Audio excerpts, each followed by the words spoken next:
विराजित संत मत के वर्तमान आचार्य पूज्यपाद महर्षि हरिनंदन परमहंस जी महाराज के परम पावन चरण कमलों में कोटि सा नमन।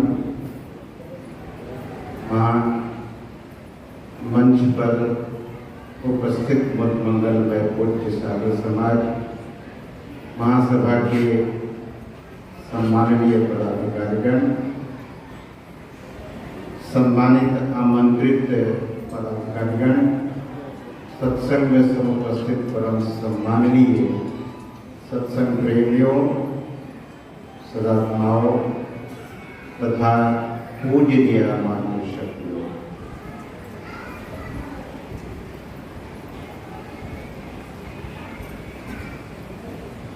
मैं प्रथम बार इस आश्रम में अपने गुरुधाम में जब आया तो गुरु निवास में जाकर संत सद्गुरु महाराज के पवित्र स्थान को नमन किया और बगल में पूज्यपाद महर्षि संतसेवी परमहंस जी महाराज विराजमान थे।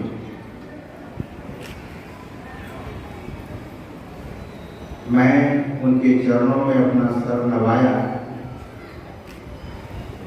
तो उन्होंने पूछने की कृपा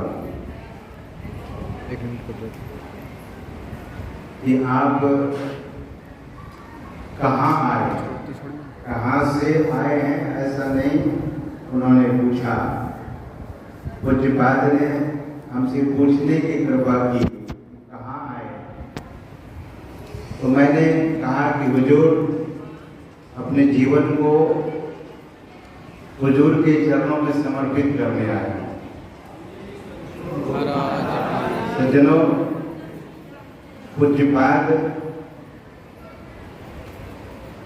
पूज्य महर्षि हरिनंदन परमहंस जी महाराज को बुलाते हैं और कहते हैं कि युवक पढ़ा लिखा है,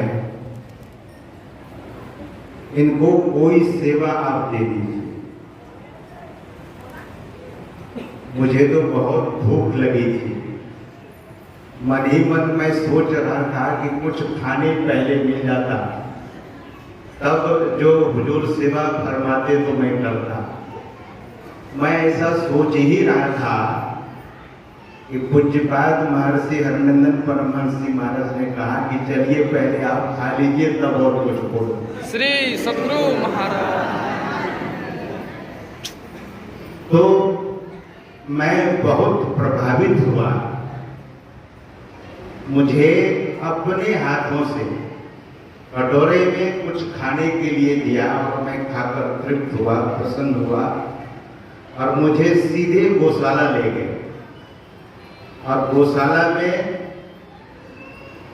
ले जाकर कहते हैं कि आपने कभी गाय गौ माता की सेवा की है? तो मैंने हाथ जोड़कर कहा कि जी हुजूर, मैंने सेवा तो कभी नहीं की है, लेकिन मैं सेवा गौ माता की कर लूंगा। फिर बहुत जगह दिखाते दिखाते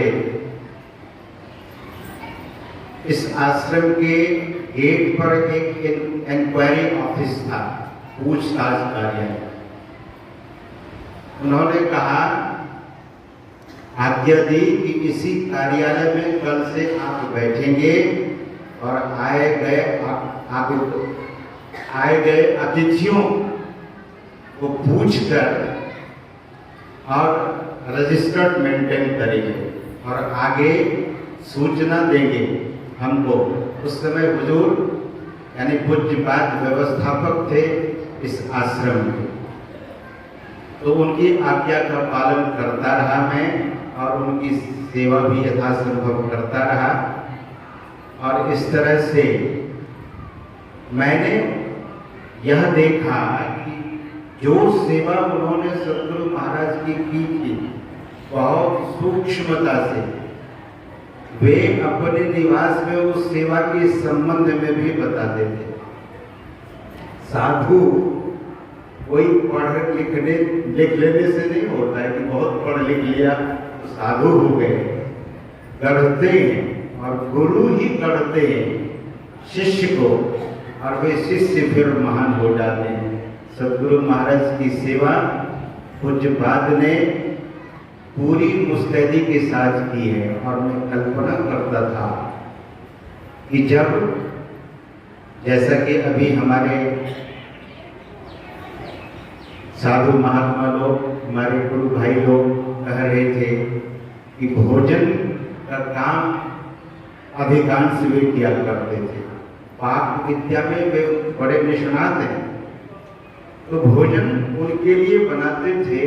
तो बर्तन भी साफ करना, चूल्हा उस जमाने में कोयले का चूल्हा था, भट्टी थी, तो चूल्हा को साफ सुथरा कर उस पर पोछा लगाना। फिर बर्तन पीतल का हुआ करता था, बर्तन सोने की तरह चमकता था। और देखिए, जरा विचार करेंगे कि पूज्यपाद की सेवा कितनी सूक्ष्म रही। जब वे चूल्हा पर पोछा लगाते थे तब भी वे गुरु महाराज को याद कर रहे थे कि मैं उनके लिए कर रहा हूँ। बर्तन जब उनका साफ कर रहे थे तो मैं सदगुरु का बर्तन साफ कर रहा हूँ। जब वे सब्जी काट रहे थे तब वे यही सोचकर कि मैं सदगुरु के लिए सब्जी काट रहा हूँ। जब वे रोटी पका रहे थे, बना रहे थे, तब वे सदगुरु के लिए बना रहे थे।